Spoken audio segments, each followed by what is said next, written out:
दोस्तों, हम इंसानों को चाहे कितने भी धोखे क्यों ना मिले, चाहे कितने भी दुख, चाहे कितनी भी तकलीफें क्यों ना उठानी पड़े, लेकिन हम कभी भी आगे बढ़ना कभी नहीं छोड़ते।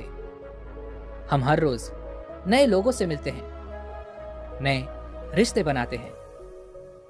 ये बात पता होते हुए भी कि पिछली बार हमारे रिश्तों का क्या अंजाम हुआ था, किस तरह से हमें धोखे मिले थे, लेकिन उसके बावजूद भी हम कभी भी घुलना मिलना और रिश्ते बनाना कभी नहीं छोड़ते।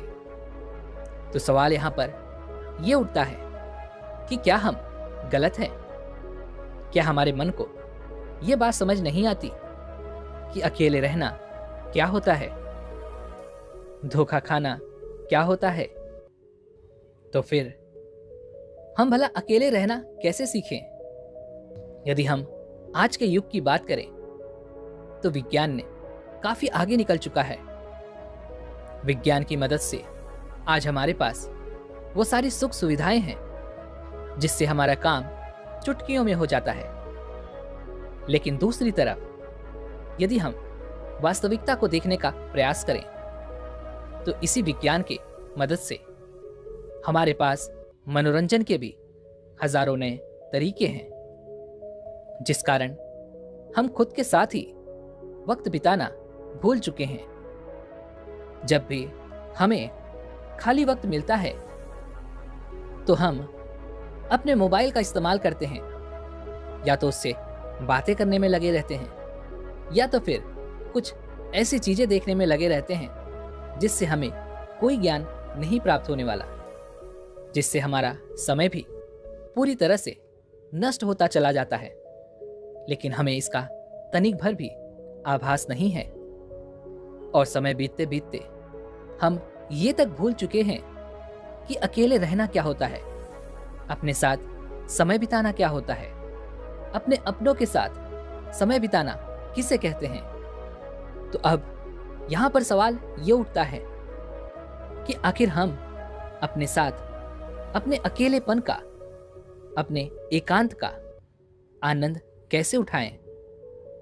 अपने साथ हम अकेले कैसे बने रहें? और यदि हम एकांत रहते हैं तो उसके क्या क्या फायदे होंगे? इन सभी सवालों के जवाब आज की इस कहानी में हम जानने वाले हैं। तो इस कहानी को अंत तक जरूर देखिएगा, तभी आप ये समझ पाएंगे कि अकेले रहना क्या होता है, अकेले रहने के क्या क्या परिणाम होते हैं और इससे हमें क्या लाभ होता है। बहुत समय पहले की बात है, किसी नगरी में एक बहुत ही धनवान सेठ रहा करता था। वह बहुत धनवान था और बड़ा ही संवेदनशील भी था। उसके पास इतना धन था कि 7 पुश्ते बैठकर यदि उस धन को खत्म करने का प्रयास भी करें तब भी वह धन कभी समाप्त नहीं होता। उस व्यक्ति के पास वो सारी सुख सुविधाएं थी, लेकिन वह व्यक्ति बड़ा ही करुणावान था, दयावान था। वो कभी किसी व्यक्ति को छोटा नहीं समझता था, ना ही वो कभी किसी की मदद करने से पीछे हटता था। जब भी कोई व्यक्ति उससे मदद मांगता तो वो उसे कभी भी ना नहीं कहता। उस सेठ से जो भी मदद हो पाती वह अवश्य करता। यह बात धीरे धीरे पूरे गांव में फैल गई और सब अब उस सेठ का फायदा उठाने का प्रयास करने लगे। लोग उस सेठ के पास जानबूझकर अपने दुखी होने का दिखावा करते, नाटक किया करते, ताकि वह सेठ उन्हें कुछ धन दे दे। और वह सेठ इतना दयालु था, इतना करुणावान था कि वह लोगों की बातों पर यकीन कर लिया करता और उनकी कुछ न कुछ मदद वो अवश्य किया करता।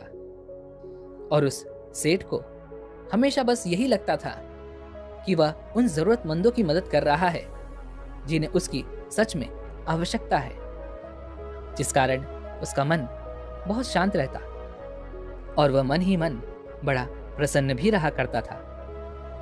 धीरे धीरे ऐसे ही कई दिन बीत गए। उस धनी सेठ का एक मित्र था। उसे जब यह बात पता चली कि लोग उसके मित्र का फायदा उठा रहे हैं, उससे झूठ बोलकर धन ऐंठ रहे हैं, तो वह अपने मित्र के पास गया और उसने उस धनी सेठ को सारी बातें, वो सारी असलियत बता दी कि कैसे लोग उसका फायदा उठा रहे हैं, कैसे लोग उसका मजाक बना रहे हैं। जब उस धनी सेठ ने अपने मित्र के मुख से ये सारी बातें सुनी तो उसे यकीन नहीं हुआ। उसने सोचा कि क्यों ना मैं ही इसकी जांच पड़ताल करूं।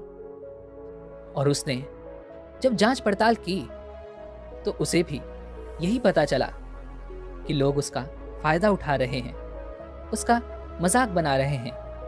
और जब यह बात उस धनी सेठ को पता चली तो उसके दिल को गहरा धक्का लगा, उसे बहुत ठेस पहुंची। लेकिन इतने समय में अब उस धनी सेठ के कई मित्र बन चुके थे। उनमें से कई मित्र सच्चे थे तो कई झूठे।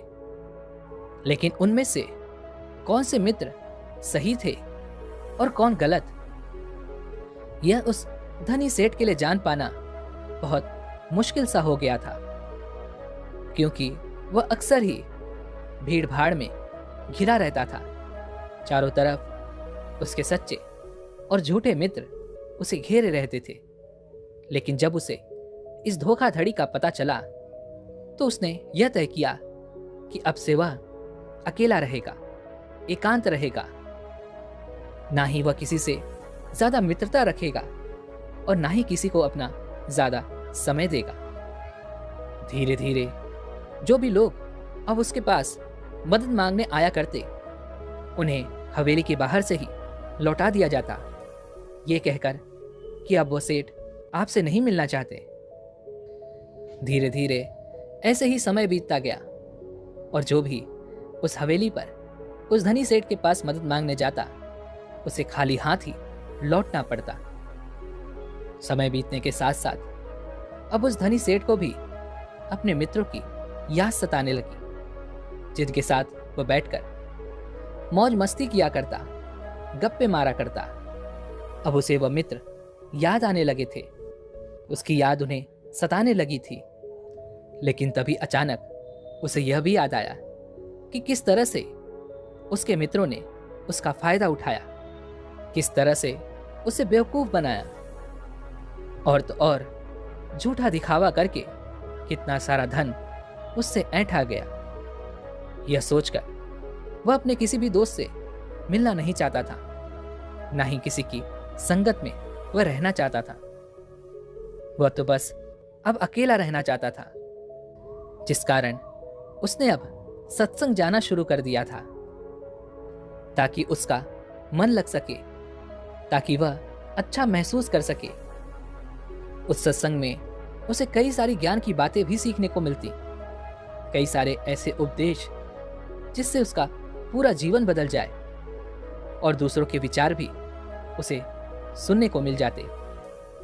उस सेठ को वहां पर जाकर बहुत अच्छा लगने लगा।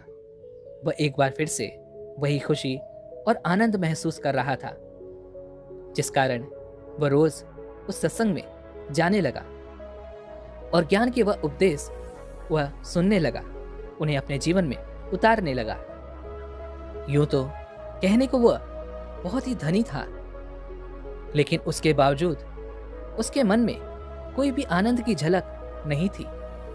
सत्संग में जब भी ज्ञान की बातें होती तो वह उसे बड़े ही ध्यान से सुनता। इतना ज्ञान होने के बावजूद भी अंतर्मन से वह एकदम अलग था। वह अपने अंतर्ज्ञान से एकदम अलग थलग था, जिस कारण उसके पूरे जीवन में आनंद की एक झलक तक नहीं थी। वह जिस सत्संग में जाया करता, वहां पर अक्सर ही ध्यान पर चर्चा की जाती, लेकिन वह धनी सेठ अभी तक ध्यान के बारे में कुछ नहीं जानता था। यहां तक कि उसे यह तक नहीं पता था कि आखिर यह है क्या। जिस प्रकार यदि आपके हाथों में मैं कोई फल रख दूं, जब तक आप उस फल को खाएंगे नहीं, उसे चखेंगे नहीं, तब तक आपको यह नहीं पता चलेगा कि आखिर इस फल का स्वाद कैसा है, यह खाने में कैसा लगता है। ठीक उसी प्रकार उस धनी सेठ पर भी यही बात लागू होती थी। वैसे तो वह काफी धनी थे और उन्होंने अपने जीवन में बहुत कुछ हासिल भी किया था। वह काफी ज्ञानी भी थे, लेकिन उन्होंने अभी ध्यान का रस नहीं चखा था। एकांत रहना किसे कहते हैं, अकेलापन क्या होता है, इन सब के बारे में उन्हें कुछ भी नहीं पता था। एक दिन वह धनी सेठ उस सत्संग में गया हुआ था। तभी वहां पर एक बौद्ध भिक्षु आए। वह बौद्ध भिक्षु बड़े ही ज्ञानी थे। उनकी ख्याति चारों ओर फैली हुई थी। उनके ज्ञान के बारे में प्रदेशों में चर्चाएं हुआ करती थी। और आज उस धनी सेठ को भी एक मौका मिल गया था कि वह अपने आप को और भी ज्यादा ज्ञानी बता सके। उसे लगने लगा कि यदि वह उन बौद्ध भिक्षु को आज तर्क वितर्क में हरा देगा तो उसकी ख्याति दूर दूर तक फैल जाएगी। चारों ओर समाज में उसका नाम बढ़ जाएगा, उसकी इज्जत बढ़ जाएगी और लोग उसे अत्यधिक ज्ञानी समझने लगेंगे। यह सब सोचकर वह धनी सेठ अत्यधिक प्रसन्न हो रहा था कि तभी वह बौद्ध भिक्षु बड़े ही शांत भाव से उसके पास से गुजरते हुए वे अपने आसन पर जाकर बैठ गए। सत्संग में तर्क वितर्क शुरू हुआ, लेकिन उस सेठ ने पहले से ही सोच रखा था कि वह किसी के भी उत्तरों को सही साबित नहीं होने देगा, जिस कारण वह सभी के उत्तरों को काटकर अपना उत्तर सबसे ऊपर रखता। और वह मन ही मन यह भी सोच रहा था कि जैसे ही यह बौद्ध भिक्षु तर्क वितर्क में हिस्सा लेंगे, मैं इन्हें ऐसा घुमाऊंगा कि यह कुछ भी नहीं कर सकेंगे। लेकिन दूसरी तरफ वह बौद्ध भिक्षु बड़े ही शांतिपूर्वक यह सब देख रहे थे, सुन रहे थे और मुस्कुरा रहे थे। धीरे धीरे सत्संग खत्म हुआ, तर्क वितर्क भी खत्म हो गया। अब उस सेठ से रहा नहीं गया। वह यह सोचने लगा कि आखिर इतने सवाल जवाब के बाद भी इन बौद्ध भिक्षु ने क्यों कुछ नहीं कहा। वह सेठ उन बौद्ध भिक्षु के पास गया और उनसे कहने लगा, हे गुरुवर, मैंने आपकी बहुत चर्चा सुनी है, मैंने आपके बारे में बहुत बातें सुनी हैं, लेकिन आपने यहां पर कुछ भी नहीं कहा। आप तो एकदम चुपचाप केवल बैठकर ये सब देखते चले गए। क्या आपको मेरी बातें समझ नहीं आ रही थी, या आपको यह लग रहा था कि आप मेरे सवाल जवाबों से हार जाएंगे? वह बौद्ध भिक्षु उस सेठ की बात पर मुस्कुराने लगे और उस सेठ से कहते हैं, भंते, तुम्हारे तर्क वितर्क से मुझे कोई विवाद नहीं। मैं तो बस अपने अकेलेपन का, अपने एकांत का आनंद ले रहा था, अपने ध्यान के रस में डूबा हुआ था।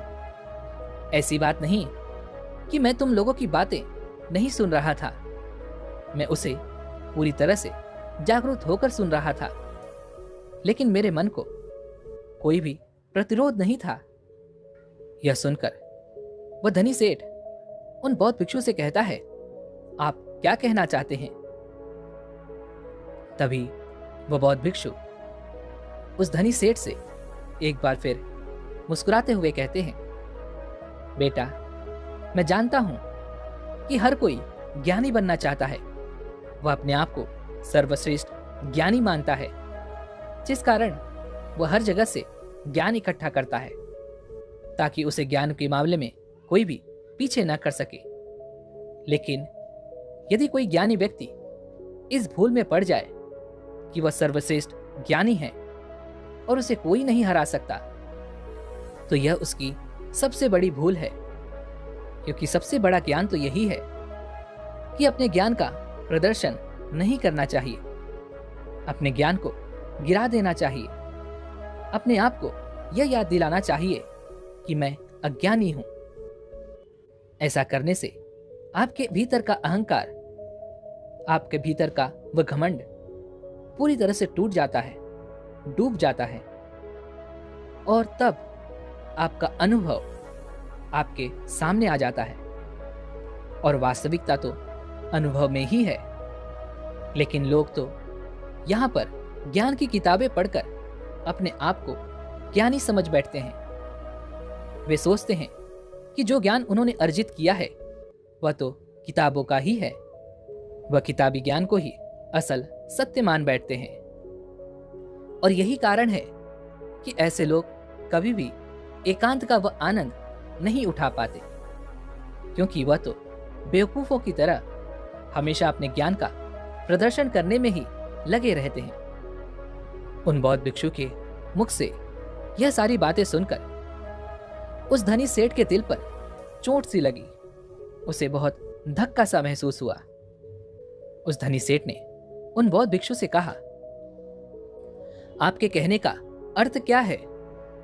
जब कोई व्यक्ति ज्ञान अर्जित कर लेता है तो उसके बाद उसे कौन सा रास्ता अपनाना चाहिए? क्या उसे अपने ज्ञान के बारे में लोगों को नहीं बताना चाहिए? क्या ज्ञान लोगों को नहीं बांटना चाहिए? यह सुनकर वह बौद्ध भिक्षु उस धनी सेठ से कहते हैं, असली ज्ञानी होने की पहचान तो यही है कि वह अपने ज्ञान से लोगों को सही मार्ग दिखाए, जिससे दूसरे व्यक्ति के मन में उठने वाले जो भी सवाल हैं, जो भी प्रश्न हैं, वो पूरी तरह से खत्म हो जाए। जब तुम किसी असली ज्ञानी व्यक्ति से मिलोगे तो तुम्हें यही देखने को मिलेगा कि वह कभी भी अपने ज्ञान का प्रदर्शन नहीं करते, बल्कि उनका एकांत ही, उनकी चुप्पी ही तुम्हारे सभी सवालों का जवाब तुम्हें दे देगी। जरा एक बार के लिए यह सोचो कि तुमने इतना ज्ञान अर्जित किया, तुमने इतनी ज्ञान की बातें की, लेकिन इस ज्ञान का क्या फायदा जब तुम खुद ही अपने साथ रहना नहीं जानते, अपने एकांत, अपने अकेलेपन का आनंद लेना नहीं जानते? तो भला इतना ज्ञान इकट्ठा करके, इतना ज्ञान अर्जित करके क्या फायदा हुआ? जरा दिमाग लगाओ, सोचो कि क्या तुम अपने आप को अभी तक जान सके हो? उन बौद्ध भिक्षु के मुख से ये सारी बातें सुनकर वह धनी सेठ उनके चरणों में गिर पड़ा और उनसे कहने लगा, हे गुरुवर, तो अब मुझे क्या करना चाहिए? मैं कैसे एकांत का लाभ उठा सकता हूं? मैं कैसे अकेलेपन का वह आनंद उठा सकता हूं?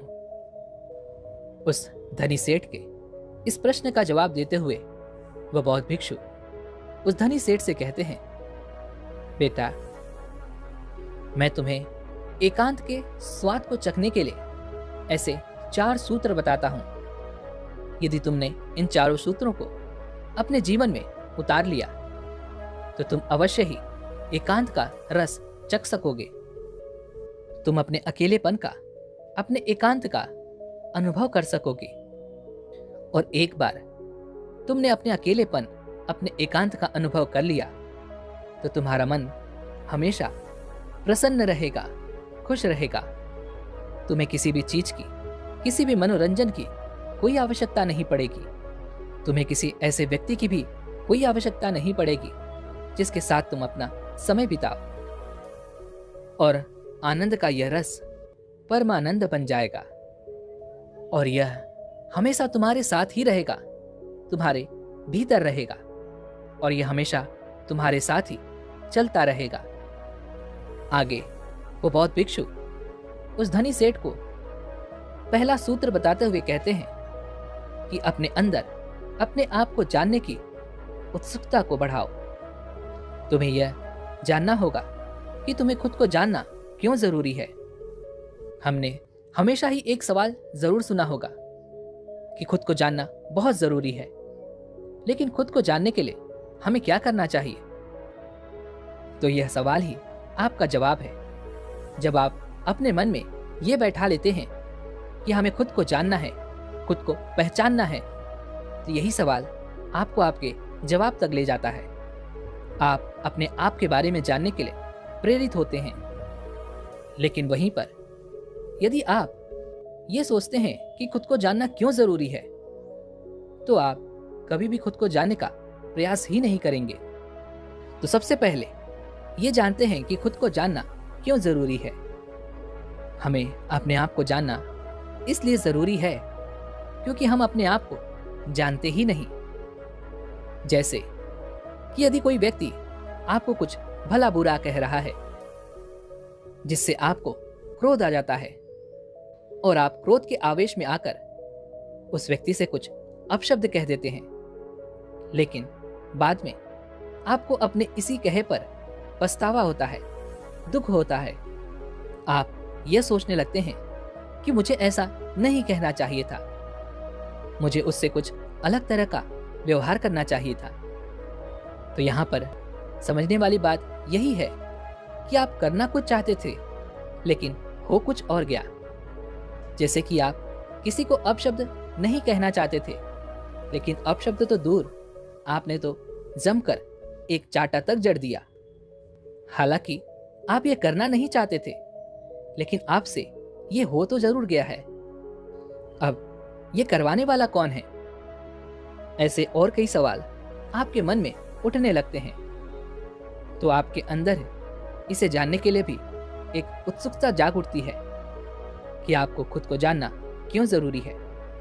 यदि आप खुद को जानते हैं तो आप कभी भी ऐसा व्यवहार नहीं करेंगे, बल्कि आप उस व्यक्ति के अपशब्द पर खुद को देखेंगे, समझेंगे, परखेंगे और उसके बाद ही कोई प्रतिक्रिया आप उस व्यक्ति को देंगे, जिससे बाद में आपको किसी तरह का कोई पछतावा नहीं होगा और आपका मन भी पूरी तरह से शांत रहेगा। आगे वह बौद्ध भिक्षु उस धनी सेठ को अगला सूत्र बताते हुए कहते हैं कि आजकल के जीवन में हमारा मन अनेकों प्रकार की सुख सुविधाओं से, अनेकों प्रकार के मनोरंजन से घिरा रहता है। तो क्या यह सही है? दोस्तों, आपने देखा होगा कि जब आप अपने मोबाइल का इस्तेमाल कर रहे होते हैं, थोड़े समय के लिए तो ठीक है, लेकिन जब आप इसे लंबे समय तक इस्तेमाल करते हैं, अपना मनोरंजन करते हैं, तो आप अपने ही फोन से ऊब जाते हैं और फिर हमारा मन किसी और चीज में भी नहीं लगता। जिस मनोरंजन से हमारा मन खुश होना चाहिए था, हम उसी से ऊब जाते हैं, परेशान हो जाते हैं, चिंतित हो जाते हैं। इस विज्ञान ने हमें बहुत कुछ दिया है, लेकिन वहीं पर दूसरी तरफ हमें कुछ ऐसे साधन भी दे दिए हैं जिससे हम कभी भी एकांत नहीं रहना चाहते। हम हमेशा मनोरंजन में डूबे रहना चाहते हैं, लेकिन इससे हमारा एकांत छिन गया है।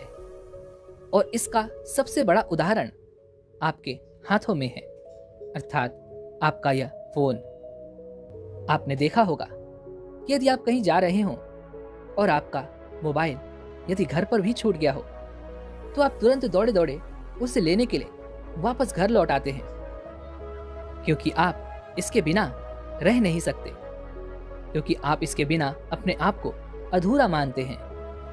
यदि आप इस चीज को और अच्छे से समझना चाहते हैं, तो मैं आपको एक प्रयोग बताता हूं। एक दिन के लिए आप अपना फोन बंद करके किसी ऐसी तिजोरी में रख दें जहां पर आप इसे चाहकर भी छू ना पाए। इसी तरह से आपको पूरा अपना एक दिन बिताना है। यकीन मानिए कि आपको यह एक दिन बिताना बहुत महंगा पड़ेगा, बहुत भारी लगेगा, क्योंकि जिस मोबाइल के जरिए आप अपना पूरा समय, पूरा दिन काट लेते हैं, जब वही आपके हाथों में नहीं होगा, तब आपको अपना एक एक मिनट काटना बहुत मुश्किल लगेगा। लेकिन वास्तविकता तो यही है कि हमने अपने एकांत की बागडोर इन्हीं आविष्कारों के हाथों में दे दी है, जिस कारण हम कभी भी एकांत नहीं ढूंढ पाते, अपने लिए एकांत का वह रस नहीं चख पाते। आगे वह बौद्ध भिक्षु उस धनी सेठ को तीसरा सूत्र बताते हुए कहते हैं कि अपने आप को खाली रखो, क्योंकि आजकल लोग भाग दौड़ में इतना व्यस्त रहते हैं कि उनके पास अपने लिए तनिक भर का भी समय नहीं है। और जो थोड़ा मोड़ा समय हमें अपने लिए मिलता है वो भी हम मनोरंजन में लगा देते हैं, जिस कारण हमें अपने आप को जानना बहुत मुश्किल सा लगने लगता है। जब भी कोई थोड़ी सी भी विपत्ति हमारे ऊपर आती है तो हम चिंतित हो जाते हैं, परेशान हो जाते हैं, क्योंकि हमें अपने बारे में कुछ पता ही नहीं। लेकिन जब आप एकांत रहना सीखते हैं, अपने साथ अपना समय व्यतीत करना शुरू करते हैं, तभी आपको अपने अंदर की वो शक्तियाँ, वो ताकत, वो काबिलियत समझ में आने लगती है और आप हर तकलीफ का सामना करने के लिए भी आप पूरी तरह से तैयार होते हैं। इसलिए खाली रहने की आदत डालिए, यह आपके लिए, आपके भविष्य के लिए बहुत जरूरी है। आगे वो बौद्ध भिक्षु उस धनी सेठ को चौथा सूत्र बताते हुए कहते हैं कि इस संसार में रहकर अपने एकांत में स्थिर रहना सीखना होगा। ये संसार, ये समाज जिसके साथ हम या तो बहुत अधिक लगाव रखते हैं या तो बहुत अधिक घृणा करते हैं, जिस कारण हमारे मन का एकांत पूरी तरह से उथल पुथल हो जाता है। हम ना तो अपने ऊपर काबू रख पाते हैं और ना ही हम ये समझ पाते हैं कि ये परिस्थितियां आखिर क्यों उत्पन्न हो रही हैं, क्योंकि हमें अपने बारे में ही जानकारी नहीं होती। और यदि आप अपने बारे में जान लेते हैं, अर्थात एकांत में रहते हैं, तो आप ये भी समझ पाते हैं कि ना तो आपका कोई मित्र है और ना ही आपका कोई शत्रु। आप इस संसार में हर एक प्राणी को एक समान ही देखते हैं। जब आप ध्यान करते हैं, एकांत में रहते हैं, तब आप इतने काबिल तो हो जाते हैं कि आप इस संसार में रहकर भी इस संसार से अलग रह सकते हैं, अपने जीवन का निर्वाह भी कर सकते हैं, अपनी जिम्मेदारियां भी निभा सकते हैं, लेकिन आपके मन में एकांत स्थिर भाव में यूं ही बना रहेगा। लेकिन यहां तक आपको पहुंचने के लिए पहले आपको खुद के बारे में जानना जरूरी है। अपने मनोरंजनों से दूर अपने चित्त को आपको दूसरी दिशा में ले जाना होगा, खुद के साथ वक्त बिताना होगा, खुद को जानना होगा, पहचानना होगा, जहां पर आपके मन का मनोरंजन ध्यान के द्वारा होगा। और ऐसा करने से आपको कभी भी कोई भी तकलीफ नहीं पहुंचा पाएगा, ना ही आपको कभी कोई धोखा दे पाएगा, क्योंकि आपने तो ध्यान से यह जान लिया होगा कि ना तो आपका कोई मित्र है, ना ही कोई आपका शत्रु, ना ही आपके कोई बहुत करीब है और ना ही कोई आपसे बहुत दूर। ये सारी बातें सुनकर वह सेठ उन बौद्ध भिक्षु के चरणों में गिर पड़ा और उन्हें प्रणाम करके वो वापस अपने घर की ओर लौट गया।